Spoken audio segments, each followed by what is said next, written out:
La historia que quiero vivir. Un viaje al pasado mexicano a la manera de José Manuel Villalpando. Amigas, amigos, muy buenas tardes tengan ustedes. Los saluda con el afecto de siempre José Manuel Villalpando, aquí en un programa más de La historia que quiero vivir, que estamos transmitiendo en vivo a través de los micrófonos y señales y frecuencias de Radio Fórmula en el 103.3 de FM, en el 970 de AM, en la capital de la República Mexicana, en algunas ciudades del interior de nuestro país, en aquellas donde nos permiten la muchísima demanda que tienen los autos caros y finos.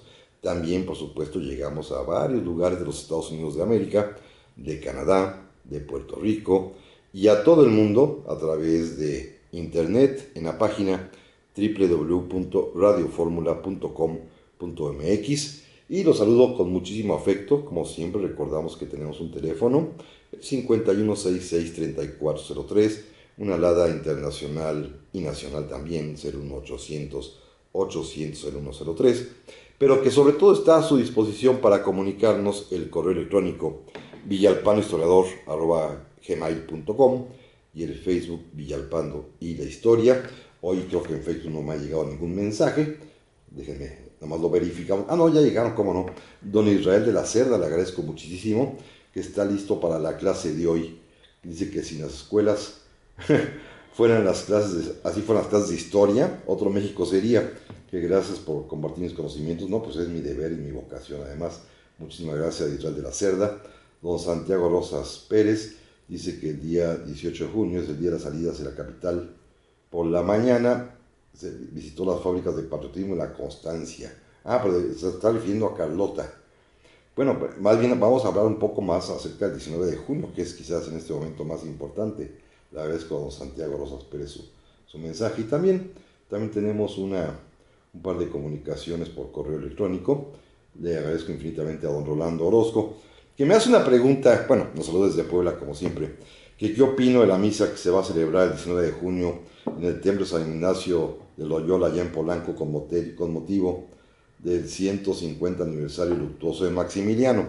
Bueno, es todo un tema, ¿eh? Por supuesto, a mí no me invitan, para empezar, naturalmente, porque además si me invitaran y si aceptara ir, les juro que yo iría ostentando, como tengo derecho a hacerlo según el propio diploma que me han otorgado, la medalla Victoria de la República, justamente concedida por el triunfo de la República sobre el Imperio, así que no me van a invitar. Bueno, ¿qué opino? Bueno, como dice ahí, la vestimenta va a ser formal, ya vi el anuncio yo en los periódicos, hay que ir vestido muy formalito, muy de negro. A mí sí me gustaría asomarme a ver quiénes son los figurines y figurones mexicanos que van a esa misa, porque en este país tan curiosito, si han visto por ahí, todavía hay quien se siente imperial, todavía hay quien defiende a Maximiliano, y todavía hay quien se siente heredero de Maximiliano, que es lo peor. Hay por ahí una familia imperial disque mexicana, que es una combinación de los Iturbide con los Habsburgo, muy, muy extraña, y que, bueno, verdaderamente viven en el pasado más ridículo y afrentoso. Francamente, los reyes están bien para estudiarlos y para no repetir lo que hicieron. Las monarquías ya es algo que está un poquito pasado de moda. Que en Europa sobrevivan es otra cosa, porque ahí de plano los monarcas son únicamente figuras pues simbólicas y se adoptó ya los regímenes parlamentarios y algún día pues irán a desaparecer. Me hace otra pregunta distinta, ¿qué fuente le ayuda a saber más del primer encuentro Moctezuma y Cortés? Mire, le recomiendo que vea el libro fabuloso de la conquista de México de este gran historiador Hugh Thomas, que acaba de fallecer.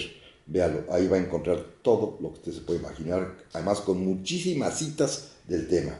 A doña Alejandra Becerril también le agradezco mucho, dice que me manda un cordial saludo y que está ya lista para el programa de hoy en vivo, que la pasemos bien. Muchas gracias igualmente, doña Alejandra. Don Iván García también me ha escrito, dice que está puntual a su clase preferida de Historia de México los sábados, que cuál es la fecha para la venta de mi libro, que habló a Random House, según le dijeron está agotado, y por Amazon está la preventa digital del día 14. No, a ver, mi libro se llama Maximiliano, el juicio de la historia, que publica efectivamente la editorial Grijalbo, que es del grupo Random House. va a publicarse a partir del día 15-19 de junio. Saldrá. Le dijeron que está agotado, yo creo que se equivocaron porque no lo tienen todavía en almacén. No debe tardar en llegar. Ya vi que también está en Amazon la preventa electrónica. Es decir, el libro sale, pongan ustedes por ahí el 19, justamente como por el día exacto del aniversario de la muerte de Maximiliano. Lo voy a avisar ya a tiempo, no se preocupen, cuando tenga yo en mi mano y que sepa que está ya bien distribuido. Sé que va a haber dos versiones, la versión impresa y la versión digital, pero esto hablaremos seguramente a partir del 19 de junio, que creo yo ya estará a la venta justamente el mero día del aniversario 150 del fusilamiento de Maximiliano. Y no voy a ir a esa misa, por supuesto, que comentaba aquí don Rolando hace un momento. También dice don Iván García que vota por 2 horas para el programa. Yo también voto, si mi voto vale. Pero bueno, vamos al tema del día de hoy, si a ustedes les parece bien, amigas y amigos. Hace 8 días comenzamos y platicamos un largo rato, bueno, el programa ya no es tan largo, acerca de Maximiliano en el arte y en las letras. Me faltó nada más un tramito de letras porque quiero hablar de un par de novelas para después entrar al tema de lo que platiqué, anuncié más bien en el Facebook, de Maximiliano en el cine, en el teatro y en la televisión, que es todo un tema, ya verán. Pero miren, primero de las novelas. Hay 2 novelas de las que sí quiero hablar y que valen mucho la pena leerlas. Además, las 2 son fácilmente de conseguir. Una de ellas es una novela que se escribió inmediatamente después de que fue fusilado Maximiliano Miramón y Mejía y lleva por título además, fíjense qué curioso, El Cerro de las Campanas. Así se llama, El Cerro de las Campanas, y le escribió un prestigiado escritor mexicano justamente contemporáneo a los acontecimientos que se llama Juan A. Mateos. Juan A. Mateos es un novelista muy afortunado que tiene un mérito indiscutible. Sus novelas fueron verdaderamente un éxito allá hace 150 años, comenzando por esta. Va a escribir 3 novelas consecutivas, en un orden histórico inverso. Fíjense, comienza con El Cerro de las Campanas, que narra no solo la muerte de Maximiliano, sino todo el imperio mexicano, novelado, con unos recursos literarios fabulosos, que a mí me dan mucha risa, porque mezcla la solemnidad con unas aventuras que dice uno, bueno, qué imaginación este señor, a partir de una familia inventada, ficticia, que él crea para poder encajar con el imperio. Y por supuesto salen Maximiliano, Carlota, Miramón, pero también salen esta familia que es divertidísima, los Fajardos, sí se apellidan. Se los recomiendo, es muy barato y disponible, está en esta, y valga la pena, y vale el comercial, ni modo, está en la editorial Porrúa, en su magnífica y genial colección que se llaman Sepan Cuántos, que todos hemos comprado libros baratos, buenos, bonitos. En Sepan Cuántos está El Cerro de las Campanas de Juan A. Mateos. Se los recomiendo, no se lo pueden perder. Además, decía yo que tiene un gran mérito. Se volvió famoso porque es el inventor en México de lo que podríamos llamar, déjenme atreverme a decir una barbaridad, las telenovelas históricas. En aquel tiempo que no hay televisión ni radio, Juan A. Mateos escribía lo que se conocía como novelas de folletín, que son novelas que se van publicando semana a semana, los sábados o los domingos, o a veces los viernes, como en este caso, y en el que cada semana publicaba un capitulito de su novela. Cuando acabó de publicarla, 50 sábados después, lo va a hacer un libro completo. Pero el chiste de la novela de folletín es que en aquel tiempo que poca gente sabía leer y escribir, aquellos afortunados que eran lectores compraban el periódico, leían la novelita, el capítulo de esa semana, y luego se lo leían a todos los demás, ya sea en el patio, en el patio de la vecindad, en la sala de su casa, en un parque en Alameda, y estas personas leían, y la gente se emocionaba mucho, la pobre gente que no sabía leer y escribir, pero además Juan A. Mateos tenía ese recurso magnífico de dejar muy alto, muy arriba el final, para que la gente estuviese al pendiente y emocionada para la semana siguiente volver a comprar el periódico, que alguien lo leyera y que alguien sobre todo se los leyera en público, porque había dejado en final de viernes muy alto la emoción. Este es Juan A. Mateos, vale la pena, se los recomiendo. Y el otro, que es el gran clásico mexicano, que está catalogada, como todos ustedes bien saben, como quizás la mejor novela mexicana en los últimos 30 años, es la que escribió este grandísimo escritor mexicano, Fernando del Paso, que se llama Noticias del Imperio. Allí Allí también habla de la muerte de Maximiliano, ahorita diré cómo, con un recurso verdaderamente muy, muy ingenioso, pero como ustedes bien saben, es una novela que versa en realidad desde el punto de vista de Carlota y en su locura, y tiene una gama enorme de posibilidades de estudiar al imperio y la intervención francesa desde muy diversos ángulos. Bueno, Fernando del Paso, que es magistral, es quizás el mejor escritor mexicano que tenemos en la actualidad, logró plasmar para la muerte de Maximiliano algo verdaderamente inusitado. Fíjense, déjenme hacer un pequeño paréntesis. Cuando Maximiliano venía a México, allá en el año de 1864, y que navegaba en la fragata Novara que lo traía a él y a Carlota a nuestras tierras, se la pasó buena parte de ese viaje encerrado en su camarote, escribiendo de su puño y letra lo que va a ser después una especie de reglamento llamado Ceremonial de la Corte, en donde Maximiliano quiso imaginar y sobre todo reglamentar todas las ceremonias públicas y hasta privadas en las que participaría el emperador, la emperatriz y la corte mexicana que pensaba iba a tener. Por ejemplo, el cumpleaños del emperador. ¿Quién debería ir a felicitarlo? ¿Quién debería estar en la iglesia esperando la misa de cumpleaños? ¿Quién va a ir en la procesión? O hasta el jueves de Corpus. Pero volvemos en un momento más.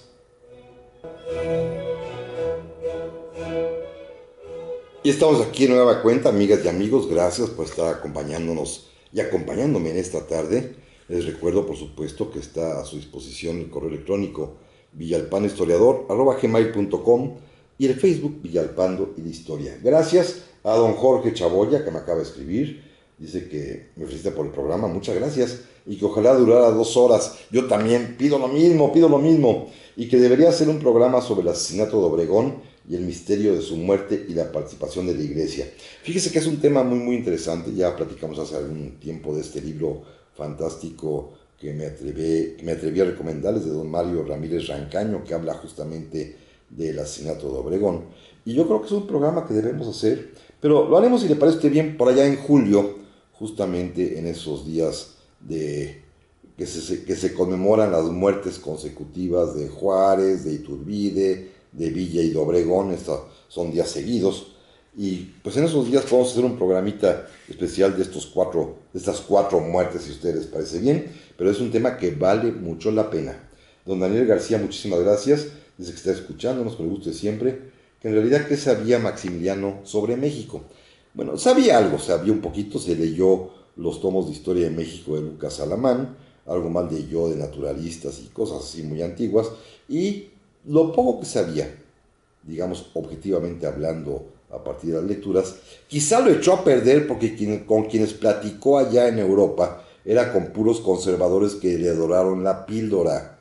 Únicamente pues le decían cosas bonitas que él quería escuchar, y Carlota también, para atraerlo, y la única voz discordante que sí lo vio en Miramán, el ministro de la Fuente, que lo fue a ver por allá en nombre de Benito Juárez, que le hizo ver que esto era una torpeza. Y la otra voz también distinta, que era un cónsul norteamericano, que le dijeron: oiga, no vaya a México, aquello es una cosa en la cual no va a salir nada bien. No las quiso hacer caso, así que llegó un tanto cuanto en la ignorancia de los problemas esenciales mexicanos, los desconocía por completo. Va a ser parte, digamos, que de sus errores iniciales, que los va a pagar, por supuesto, con la vida, naturalmente. También le agradezco muchísimo, aquí hay varios mensajes que aprecio mucho, a doña María Eugenia Longhi, que me dice que gracias por tan bonita clase de historia. Muchas gracias a usted. Don Pedro Rodríguez León, que ya está listo para el tema de hoy desde el barrio San Miguelito en Iztapalapa. Don Fernando Salinas también desde McAllen, dice que es un hermosísimo programa que le alegra los sábados. Gracias, don Fernando, se lo aprecio Albarrán. Se lo aprecio muchísimo a doña Jessica Albarrán, que ya está cerca de la Feria del Libro en octubre del Zócalo, que si voy a presentar mi libro ahí. Yo supongo que sí, tanto ahí como en Guadalajara, yo supongo que sí. El libro, repito, saldrá a la venta, lo voy a decir aquí en su oportunidad, yo calculo que en una semana o 2 semanas más. Yo espero que para el día 19 de junio ya haya salido al mercado, que es el mero día del tema que trata, que es el juicio de Maximiliano. También le agradezco a don Jaciel Ponce su comentario, que dice, parafraseando a Joaquín Sabina, que es muy siniestro hablar de reyes en el siglo XXI. Estoy de acuerdo con usted, porque no sirven para nada, es puro ropel, y se gastan el dinero de los contribuyentes en los países que todavía los tienen. Muchas gracias. También le agradezco mucho a don René Gustavo Quevedo Cedillo, que qué opino del libro de la ley de la sábana, de Salvador Quevedo y Subieta. Fíjese que no lo conozco, le confieso mi ignorancia del tema, si me dice cuál es, yo lo buscaré, pero le agradezco mucho su mensaje, desconozco el libro, desde Cancún, muy amable, lo saludo igualmente con afecto. Bueno, déjenme rematar el tema de Fernando del Paso y su novela Noticias del Imperio. Decía yo que Maximiliano redactó y construyó su propio ceremonial hasta con los movimientos que deberían hacer todos los cortesanos en cada ceremonia. Bueno, hasta el jueves de Corpus, con el lavatorio de los pies, dice dónde se deben sentar 12 pobres varones, 12 pobres mujeres, para que Maximiliano le lave los pies, un piecito a cada varón, le lave Carlota un piecito a cada señora, les dan su limosnita, en fin, todo un ceremonial. Bueno, Fernando del Paso diseña un ceremonial para la muerte por ejecución del emperador. Este capítulo en su novela Noticias del Imperio es magnífico, no se lo pueden perder. Esta obra monumental y básica de la literatura mexicana, como ustedes bien saben, la publica recientemente, hay muchas ediciones, por la más reciente, hasta en digital, el Fondo de Cultura Económica. De veras, no se pueden dejar perder y dejar de leer Noticias del Imperio de Fernando del Paso. Bueno, termino con las novelas. Déjenme platicar un caso más muy curioso literario.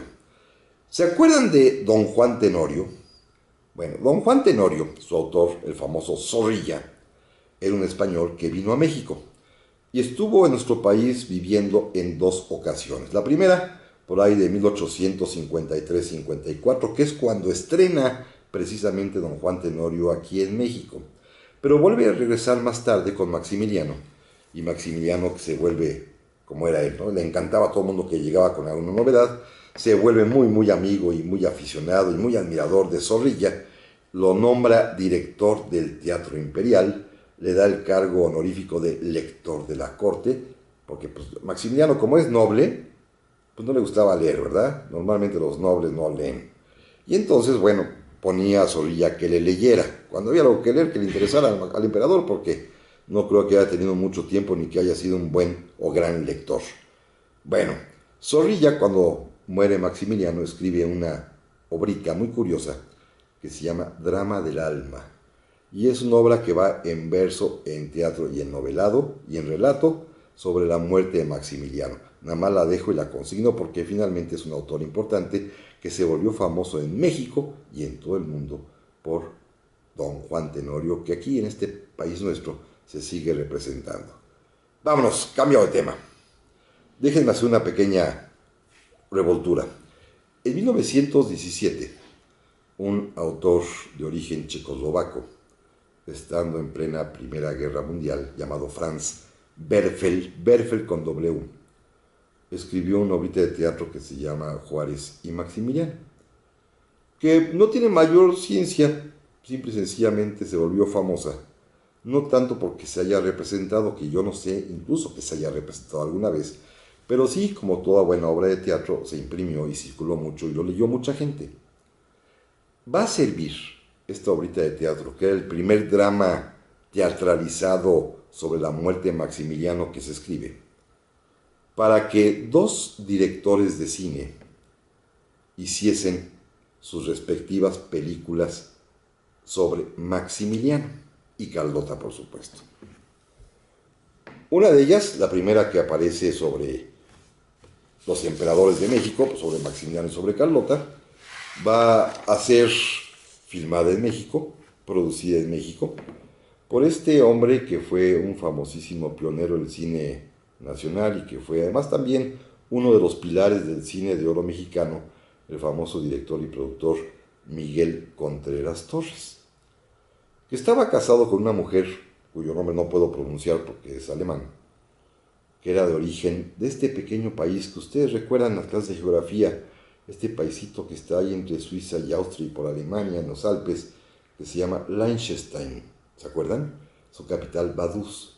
Bueno, se casó con una guapísima mujer de por allá, que al llegar aquí a México decidió que quería ser estrella y como finalmente su marido era el director y el productor de películas, pues su marido le concedió naturalmente el deseo y ella se puso como nombre artístico este que les voy a decir que es muy bonito, Medea de Novara. Novara, por supuesto, por la fragata de Maximiliano, pero Medea de Novara se va a destacar porque le encanta hacer películas de Carlota y que su esposo, el productor y director, le financia y le dirige. Primero hicieron, en 1933, Juárez y Maximiliano, contrataron a un actor que yo no sé qué haya trascendido, Enrique Herrera, para hacer el papel de Maximiliano, y Medea de Novara, que era guapa la mujer, indudablemente en la moda de los años 30, pues se va a convertir en Carlota y le encanta el personaje y obliga a su marido a que 4 años después, en 1937, se avienten otra película del mismo tema que se llama esta vez La Paloma, haciendo de alguna manera pues homenaje a esta melodía, a esta habanera que era la pieza favorita de la emperatriz Carlota. Y La Paloma, repito, se produce y se difunde en 1937, igual con la dirección de Miguel Contreras Torres y productor también, con el mismo Enrique Herrera como Maximiliano y la mismísima Medea de Novara como Carlota. Y luego, no contesto con eso, 5 años después, en 1942, pues la misma Medea de Novara le dice a su marido que quiere otra vez ser Carlota y se avienta otra peliculita que se llama La Cabalgata del Imperio, igual de Miguel Contreras, del año 42, y esta vez Maximiliano lo interpreta a René Cardona, pero la mismísima Medea de Novara vuelve a ser la emperatriz. Es decir, 3 veces, hizo una más en inglés también para consumo norteamericano, 4 veces sale de Carlota esta mujer, Medea de Novara, que pues simplemente abrió la puerta para que se hiciesen películas. En cambio, la que sí tuvo resonancia internacional va a ser una que se produce en el año de 1939, Juárez, se llama secas, Juárez de William Dieterle, el director, y el Juárez y Maximiliano y Miguel Contreras Torres, los dos se basan en la obra de teatro de Franz Werfel. Esto es lo importante de Franz Werfel, a quien me refería yo hace un momento. Pero bueno, en el 39 este hombre, William Dieterle, contrata a Brian Arne como Maximiliano y a la famosísima actriz de los Estados Unidos, de allá de Hollywood, Betty Davis, para que fuese la Carlota. Esta va a ser la primera película, y casi la única en realidad, que le va a dar la vuelta a todo el mundo occidental referente al tema de Maximiliano y de Carlota, que se va a volver muy muy famosa, y pues va a dar paso a que estas obras interesantes, importantes, pues den como origen y como resultado, y son divertidas, Las 3 mexicanas, yo he tenido oportunidad de ver 2, me falta La Paloma que no la consigo, son verdaderamente divertidas y pues esta inocencia mexicana muy, muy nuestra, ¿verdad? Del cine de oro de la época del cine nacional, y que francamente pues nos da una visión bastante entre nostálgica y cursi del imperio. Por esto volvemos a hablar en un momento más.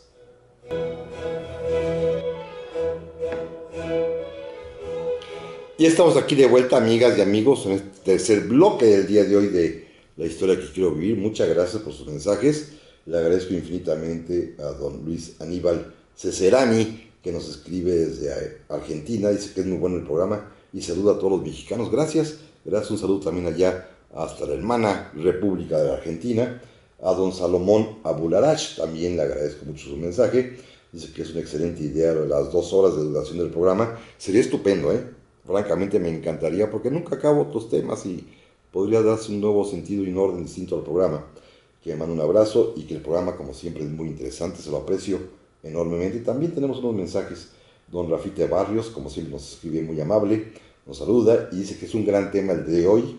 Muchas gracias. Don Jorge Gallo, que tiene un mensaje muy interesante. Dice que en el ámbito literario se dice que hay personajes que perdieron en la realidad, pero ganaron en la literatura, como el Cuauhtémoc, el emperador azteca, Maximiliano Villa. Se han sacado de sus contextos históricos y son inspiración de autores que los han hecho totalmente lejanos a la realidad. Felicitación por el programa, muchas gracias. Y comparto su idea, efectivamente. También a mí David Siddhartha Nuevo Tami me pide que haga un programa acerca de lo que pasó el 6 de julio de 1863 y que lo ilustrara sobre lo que ocurrió. Es el día que se instala la asamblea de notables que traen a Maximiliano.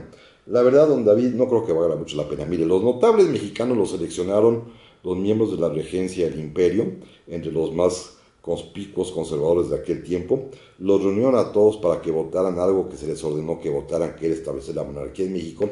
Y los notables fueron verdaderamente tan inocentes o tan, no sé, tan serviles, que el dictamen de la Asamblea de Notables, que por supuesto dice que México necesita una monarquía para salir de los problemas, termina de una manera tan absurda y ridícula porque dice que se someten los notables mexicanos, que no representaban a nadie en realidad, a la benevolencia de su majestad Napoleón III para que nos indique algún príncipe católico. Imagínense qué grado de abyección. Así que, don David, lo lamento de eso. Pues ya lo dije, lo que había que decir del tema. Muchas gracias, se los aprecio enormemente. Miren, hay una película más, y con eso cierro la parte del cine, que se realizó en el año de 1972. La dirigió y produjo Felipe Casals, este gran director mexicano. Pero quiero que tomen en cuenta el año, en 1972. ¿Se acuerdan? Bueno, los de mi edad se acuerdan. ¿Qué pasó en ese año fundamentalmente en términos políticos o en términos de conmemoración histórica? Que fue el año de Juárez, designado así por el gobierno del presidente Luis Echeverría, y todo era Juárez. Todo era Juárez. ¿Se acordarán, amigos, los que vivían en aquellos años? Los chavos no, pero los de mi edad sí se acuerdan del año de Juárez. Y entre otras cosas, pues se hizo esta película como una especie de homenaje a Don Benito, con Jorge Martínez de Hoyos en el papel del propio Juárez, con Elena Rojo, muy jovencita como Carlota, y con un actor, Alfredo Moraita, como Maximiliano, un actor que ya murió, que después ya creció como actor y que hizo buenos papeles, pero que en este momento, no sé si porque estaba muy verde o porque el guión lo hacía parecer estúpido, pero el pobre Maximiliano sale como un verdadero idiota. Pero en fin, aquellos años es una película que mereció hasta un premio en el Festival Internacional de Moscú, en época que andamos coqueteando con el socialismo del tercer mundo, recuerden también eso, porque tenía un guión además, sí, de un fino escritor, José Turriaga, y porque en él colaboró Carlos Fuentes. Pero a mí no me gusta nada esta película, se me hace sosa y aburrida, porque es de estas películas del cine mexicano que estaba como que quería separarse el cine de oro y también separarse el cine de ficheras, ¿se acuerdan? Y entonces hacían unas películas solemnes, serias, con unos tramos de silencios espantosos que a mí francamente me desespera estar viendo que Maximiliano se quede callado de pie viendo a Carlota, o que Juárez pase y nada más haga una mirada, y es un silencio sepulcral en la película lentísima, y que termina además con una escena muy curiosa y chusca de Maximiliano ya fusilado, su cadáver en una caja, la cual llevan hacia el convento donde va a ser finalmente embalsamado, y va con los pies de fuera colgando, en fin, una película bastante mala mexicana, pero muy premiada, pero como era el año de la patria y como en aquellos tiempos coqueteábamos con ser del tercer mundo, fue una película que se volvió en aquellos años, valga el título de la propia cinta, pero muy famosa. Cambiemos de tema, vámonos al teatro porque ese es un tema muy bonito. El teatro ha sido, como arte dramático, la vía muy natural para representar al imperio mexicano. Pero fíjense que el arte dramático, los autores teatrales, la figura de Maximiliano como que no les ha llamado mucho la atención, porque la verdad, Maximiliano es muy plano, es un hombre simplemente ambicioso que anda por ahí. La que les ha sido verdaderamente atractiva para poder representar en teatro, y naturalmente a partir de ella también hablar de Maximiliano, pero la que es un personaje enorme por su intensidad, por sus conflictos, por sus contradicciones, por su fuerza, por su vehemencia, por su inteligencia y por su locura, es Carlota. Carlota es un personaje que da para todo. Bueno, si Fernando del Paso le consagra Noticias del Imperio como una gran novela, pues también grandes autores teatrales le han dedicado muy buenas obras. Por ejemplo, déjenme comenzar con alguna que yo no sé que se haya representado, por lo menos en los últimos 60 años que tengo de vida, que es Miramar, escrita por el gran autor mexicano don Julio Jiménez Rueda. La he leído, es muy bonita, pero nunca la he visto en teatro, en escena, francamente lo confieso. Pero voy a mencionarles tres que a mi juicio son verdaderamente maravillosas y que sí se han puesto en escena. Algunas de ellas ya hace tiempo, otras más con algunas variantes se siguen repitiendo. Miren, la primera, Corona de Sombras. escrita por este grandísimo autor mexicano de teatro, Rodolfo Usigli, este hombre culto de origen extranjero, pero que se nacionalizó mexicano y que finalmente será parte hasta de nuestro servicio exterior y que va a representar a México en Noruega y en varios países, y que escribe este libro maravilloso, Corona de Sombras. Una pieza de teatro fabulosa que versa sobre la historia de Carlota en su último momento de vida. Él escribe precisamente en 1927, cuando Carlota está naturalmente a punto de morir, y narra ficticiamente, en una obra de teatro por supuesto, cómo un periodista la va a entrevistar, y esto permite que Carlota verdaderamente explote en manifestaciones de inteligencia, de amor, de locura, de romanticismo, de decepción, de frustración. Bueno, bellísima la obra. La escribió, repito, Rodolfo Usigli. La pueden ustedes leer también en esta benemérita colección Sepan Cuántos de Editorial Porrúa, así que está a precio muy accesible. Corona de Sombras de Rodolfo Usigli. Y yo recuerdo haberla visto en el teatro, pero ya en el remoto año, justamente hace pues ya bastantitos, en 1977, hace 40 años, la vi en el Teatro Hidalgo con una jovencísima Jacqueline Andere en el papel de Carlota, que lo hizo muy bien. Yo recuerdo que quedé muy entusiasmado, tenía yo entonces exactamente 20 años de edad, imagínense, y la obra me impresionó profundamente, tanto que la fui a comprar y la leí completa en esta colección Sepan Cuántos, donde se sigue reeditando. Corona de Sombras de Rodolfo Usigli, y se las recomiendo. Una que no está impresa, que no está libro, pero que también interpretaría, fíjense, 30 años después, en 2007, la propia Jacqueline Andere, que al parecer también le gusta y le queda muy bien el papel de Carlota.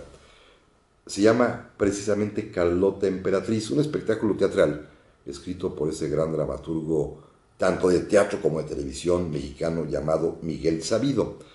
Miguel Sabido escribió y produjo y puso en escena Carlota Emperatriz. También en el Teatro Hidalgo, fíjense qué curioso, porque este teatro serio, tanto el de Sabido como el de Usigli, pues solamente se da en estos teatros oficiales que tienen subvención, porque de otra manera no es negocio, en 2007, y con la misma Jacqueline Andere. Dos piezas verdaderamente buenísimas. Y en el 1994, y esta ha tenido muchas derivaciones, a partir de la novela de Fernando del Paso, Noticias del Imperio, que repito, es indispensable su lectura, Roberto de Amico, este gran actor y también productor y también adaptador de obras de teatro, preparó una que se llamó Requiem para un Imperio, que también la vi muy buena, con el papel, en el papel de Maximiliano y el papel de Carlota, esta famosísima y brillante actriz nacionalizada también mexicana de origen extranjero, pero buenísima actriz, que además le queda muy bien, Susana Alexander, quien ha seguido protagonizando diversas obritas a partir justamente de los monólogos magníficos y maravillosos de Fernando del Paso. Cuando Susana Alexander interpreta a Carlota en cualquier lugar que ustedes la vean, se las recomiendo, es indudablemente buenérrima. Y ahora vamos a pasar, antes del corte rápidamente, por lo menos anuncio el tema, a las telenovelas mexicanas en las que se ha tocado el tema de Maximiliano y Carlota, comenzando por la que se transmitió, nuevamente apelo a mis radioescuchas de mi edad y a los más jóvenes. Fíjense, la primera telenovela histórica mexicana, en blanco y negro todavía, se transmitió en el año de 1967 y justamente se llamaba Carlota y Maximiliano. Fue transmitida en el Canal 2, el canal del Telesistema Mexicano en aquel tiempo, y ya desde entonces fue producida por el que se va a convertir después, y fue llamado así, el señor telenovela, don Ernesto Alonso, un personaje que además, entre paréntesis, claro, yo respeté y quise mucho. Ya les platicaré en el siguiente bloque porque volvemos enseguida. Estamos aquí de vuelta, amigas y amigos, para este último tramo del día de hoy de la historia que quiero vivir. Muchas gracias a doña Hortensia Pimentel Martínez, que me dice que gracias por la charla. Gracias a usted por escucharme tan amena que sábado a sábado nos comparte. Don Israel de la Cerda, que se me adelanta, tengo que hablar de lo que usted me está pidiendo, don Israel, pero deme chance, pues ya usted ya sabe más que yo lo sé. Pero déjeme llegar al temita, porque por supuesto tengo que hablar de lo que usted me está pidiendo. Y don Jesús Galaviz Pérez también, que me escribe desde La Piedad de Michoacán, dice que manda un fuerte abrazo, muchas gracias, que el tema es interesante, pero que es más interesante saber que a pesar de los años, aquí en México Maximiliano sigue siendo tema de análisis y en cambio en su país natal es muy poco conocido. Que si voy a preguntar acerca de que si voy a practicar de la ley marcial, hoy no de la que pidió él, pero en el siguiente programa yo creo que sí, por supuesto. Bueno, déjeme decirle, efectivamente tiene usted toda la razón. En México nos encanta el tema de Maximiliano. Bueno, hay centenares de libros, centenares de artículos, telenovelas, películas. Bueno, y es un tema que se debate y aquí en este mismo programa, justamente por el interés que despierta, hemos platicado de Maximiliano muchísimas veces. De veras, sí da para mucho y es un tema que por supuesto muy, muy atractivo. Y en Austria no, en Austria nada más es una notita de pie de página. Quizás porque precisamente aquí, como fue algo tan efímero, como no pasó nada, como nada fueron 3 añitos de jugar al emperador, fue una especie de opereta trágico-cómica en realidad, pues simple y sencillamente es un episodio que como es tan entre efímero, inútil y al mismo tiempo inofensivo, por eso nos hemos dedicado a estudiarlo tanto, porque no hay ningún problema en hacerlo, es fabuloso, es más, da para mucho, para la imaginación, para poder desarrollar teorías, da de todo. Gracias también a don Cornelio Aguirre que me ha escrito, dice que está escuchando y aprendiendo historia, muchas gracias, se lo aprecio mucho. Y bueno, vuelvo, porque me quedan pocos minutos, al tema telenovelas. En el año 67 pues se transmite por primera vez la primera telenovela histórica mexicana en blanco y negro por Telesistema Mexicano en el Canal 2, producida por Ernesto Alonso y fue escrita, fíjense bien, por una gran escritora, dramaturga, doña Guadalupe Dueñas, y en coautoría con otra escritora mexicana que en ese año, el 67, exclusivamente se dedicaba a escribir, y era magnífica escritora. Después, más adelante, se nos echó a perder cuando se convirtió en hermana incómoda de un presidente, pero me refiero, en este caso, y lo hizo muy bien, a doña Margarita López Portillo, que era una finísima escritora, después se convirtió en finísima hermana de presidente, pero ese es otro asunto. Pero en este momento, en el 67, cuando su hermano todavía ni figuraba que iba a ser alguna vez presidente de la República, ella se dedicaba a escribir, y lo hacía muy bien, y con Guadalupe Dueñas escribieron el guión de Maximiliano y Carlota, que le salió muy simpático. Está basado fundamentalmente en el libro del historiador austriaco, francés-austriaco Egon Caesar Conte Corti, que vende el Fondo de Cultura Económica, y le salió una cosa pues entre nostálgica, romántica, cursi, poco histórica, y en el que Maximiliano y Carlota quedan como si fueran verdaderamente personajes de cuento y de ilusión. Maximiliano fue interpretado, ¿se acuerdan amigos los que lo vieron? Por Guillermo Murray, ¿se acuerdan de este actor? Y Carlota, pues esta gran actriz María Rivas. Una telenovela que gustó mucho y fue precisamente porque gustó mucho y tan exitosa que, ¿qué creen? El gobierno de la República que encabezaba el entonces presidente Gustavo Díaz Ordaz, que se indigna, le pareció de muy mal gusto que el Telesistema Mexicano estuviese transmitiendo una telenovela sobre Maximiliano y Carlota justamente en el año que era el centenario del triunfo de la República, de la muerte de Maximiliano. Ya tiene a Telesistema Mexicano enalteciendo al emperador. Eso le pareció al gobierno mexicano pésimo, de pésimo gusto, repito, y obligaron a Telesistema a cortar la novela. Estaba planeada para 3-4 meses y únicamente duró 2 meses al aire. Tuvieron que apurarla y cortarla, matar a Maximiliano pronto, porque el presidente Díaz Ordaz estaba enojado. Ya saben que este hombre cuando se enojaba. Y se acabó. Y es más, don Gustavo les puso el reto que hicieran telenovelas patrióticas, nacionalistas. Y se aventaron después una, que no voy a hablar de ella. Ustedes se van a acordar, los de mi edad, insisto, esto no es una falta de respeto a los jóvenes, ni tampoco a los viejos como yo, sino que son los que hemos visto y vivido esto. ¿Se acuerdan de La Tormenta? Que protagonizaba fundamentalmente Enrique Lizalde, también salía por ahí María Félix. Y después ya, en 1972, el propio Ernesto Alonso y Telesistema Mexicano también, en el año de Juárez naturalmente, hicieron El Carruaje. ¿Se acuerdan del Carruaje?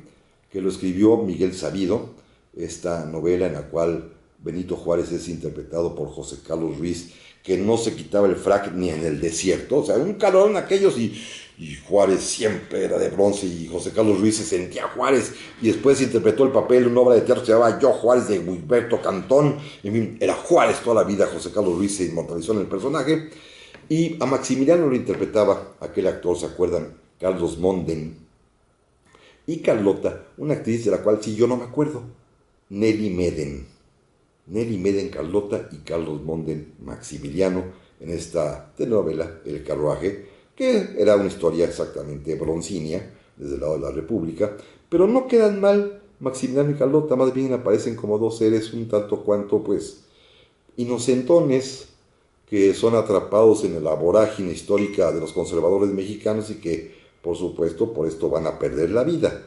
Esto fue en el año de 1972 con la telenovela El Carruaje, que seguramente muchos se acuerdan y que además esta todavía se puede ver porque se vende o se vendía hace unos años en DVDs en las principales tiendas que venden este tipo de cosas. Yo la compré en un DVD y de vez en cuando la veo y no es mala, ¿eh? La tercera vez que salió Maximiliano y Carlota en una telenovela, y aquí sí debo decirlo y con todo orgullo también lo comento, yo participé en esto, en la investigación histórica, en la redacción del guión, sobre todo colaborando con un gran escritor de telenovela y de teatro y de guiones, que es mi querido amigo Eduardo Gallegos. Eduardo Gallegos le tocó la parte que se llama La Guerra de esta telenovela que ustedes ya muchos vieron, llamada El Vuelo del Águila, que es a lo que mi amigo Israel de la Cerda se refería. En El Vuelo del Águila, efectivamente, si ustedes ubican el tema, ya en el 94-95, la telenovela tenía 5 partes: el origen de Porfirio Díaz, la guerra en la que participa Porfirio Díaz, que se refiere a la intervención francesa y al imperio, lo que se llama después la ambición, la dictadura, finalmente el derrumbe y el exilio. Eran 5 o 6 tramitos, y el tramo correspondiente a la guerra, tuve yo el altísimo honor de que el autor del concepto, Fausto Cerón Medina, un hombre a quien respeto y admiro muchísimo, diseñara esta parte de la guerra y me encargara a mí toda la investigación y el apoyo necesario para que el guionista Eduardo Gallegos hiciera y escribiera los años de la intervención francesa del imperio, centrándonos sí en Porfirio Díaz, pero evidentemente sale Juárez, que es en este caso el actor Ernesto Gómez Cruz, que lo hace magnífico, con un Juárez que yo pude diseñar, en el cual sí se quita el frac,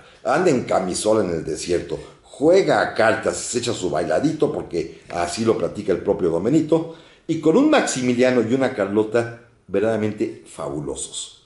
Maximiliano lo interpretó Mario Iván Martínez, este gran actor y músico mexicano, que además tiene la particularidad de que habla muy bien alemán, entonces el tono de la voz le salió magnífico realmente, y Carlota lo interpretó la actriz mexicana Laura Flores, que también de veras le dio una buena altura al tema de Carlota, sobre todo yo la recuerdo mucho en las escenas de la locura, como Laura Flores sí verdaderamente se transfigura, pero Maximiliano y Carlota aparecieron en El Vuelo del Águila, un tema, repito, muy interesante, muy atractivo, y gusta tanto gustó en El Vuelo del Águila que don Ernesto Alonso se propuso hacer una siguiente telenovela justamente con el tema Maximiliano y Carlota, pero lamentablemente nos retrasamos, tuvimos él y yo algunas diferencias de opinión, pero buena amistad, y finalmente su muerte pues va a acabar con el proyecto.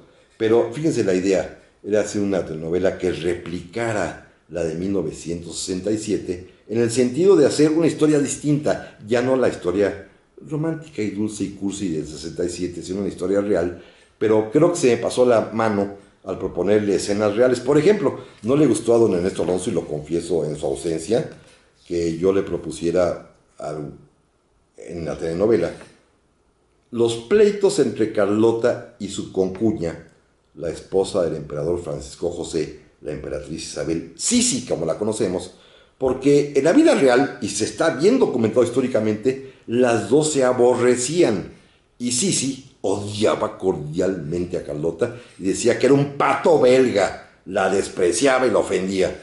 Inclusive alguna vez se pelearon, bueno, no ellas, hicieron sí se hizo que su perro, un gran danés, matara a un pequeño perro pequinés de Carlota. Imagínense nada más qué cosas. Y estas cosas, estas escenas, esta hostilidad que Sisi sentía hacia Carlota y Carlota hacia Sisi, a don Ernesto como que le daba un poco de pudor porque me decía, mira hijito, las señoras mexicanas están acostumbradas a creer y a ver a Sisi como Romy Schneider en esta serie de películas. Si ponemos una Sisi tan violenta, no nos van a ver, se van a enojar con nosotros. Bueno, estos eran mis debates con el señor Alonso, lamentablemente, repito, se truncaron por su muerte y nos quedamos sin hacer una telenovela más sobre Maximiliano y Carlota, pero hubiera sido muy, muy buena idea. En este contexto, pues repito, quizás la mejor para mí porque participé, y lo digo con vanidad, pero sin falsa modestia, es El vuelo del águila con el concepto de Fausto Cerón, escrita por Eduardo Gallegos y de alguna manera intervenida por mí como investigador y creador de los asuntos históricos que allí se manejaron, sin dejar de reconocer que El carruaje es buena, vale la pena verla, y que Maximiliano Carlota del 67 fue la pionera. Gracias, amigas y amigos, nos escuchamos la semana que entra, aquí mismo en su programa La historia que quiero vivir. Por supuesto, le aprecio a Raúl Cruz en la operación y, como siempre, a mi productora Daniela García Olvera, su atención. Y a ustedes, amigos, el que me escuchen, de veras, se los aprecio y nos escuchamos pronto.